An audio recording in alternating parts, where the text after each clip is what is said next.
non dobbiamo smettere, che poi fai il paio con le ciccherelle, dobbiamo smettere di fare rete, di condividere le esperienze, perché va avanti chi sbaglia meno.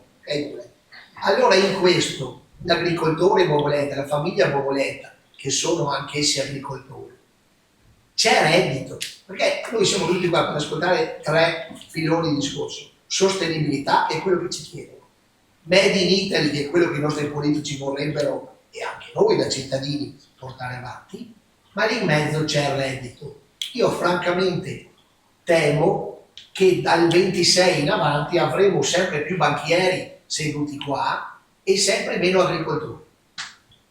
Sì, penso che io... Che facciamo dell'altro? Cioè, se il volere di tutti è quello di dire il Polesine, in senso lato, diventerà uno sterminato campo di pannelli. Concordo al 101% con quello che hai asserito. È un momento difficile per il mondo agricolo. Al di là del cambiamento climatico che stiamo subendo, al di là delle varie pandemie che ci hanno danneggiato, ma per esempio anche il discorso bellico che è in essere. Cosa è successo? È successo che tutte le derrate alimentari, non so se voi lo ricordate, un anno o 2 fa, i prodotti i mezzi tecnici sono cresciuti tantissimo, non è andata a 100 euro in quintale, però sono cresciuti tantissime le derrate alimentari. Il grano, abbiamo liquidato i grani a 38-39 euro il quintale.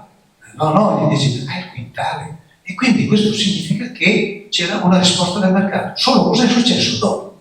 È successo che mentre i prezzi delle nostre derrate sono scesi, i mezzi tecnici a grandi linee sono rimasti medio. E quindi ecco perché l'azienda agricola in questo momento sta soffrendo molto, a mio avviso.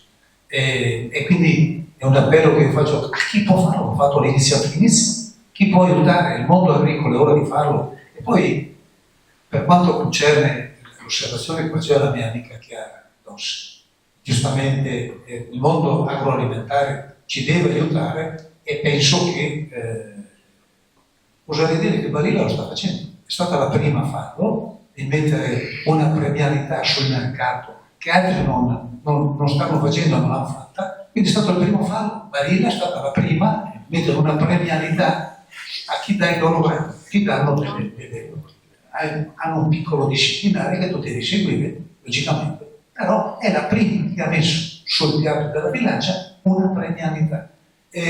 A mio avviso, qui magari Chiarelli potrebbe anche lui darci una mano, una grande mano, quantomeno segnare. Il problema sono le nostre borse, sono lì che si fanno i prezzi.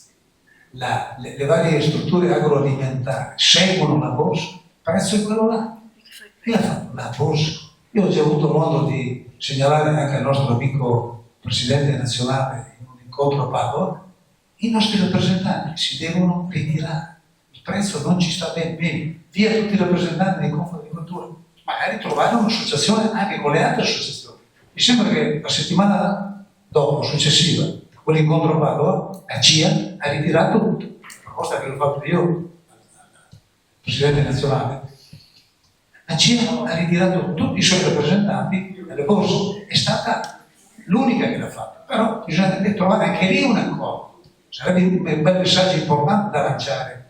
Dopodiché, ripeto, noi importiamo il 50% del grano, l'Italia importa il 50%, che questo è un grande disastro.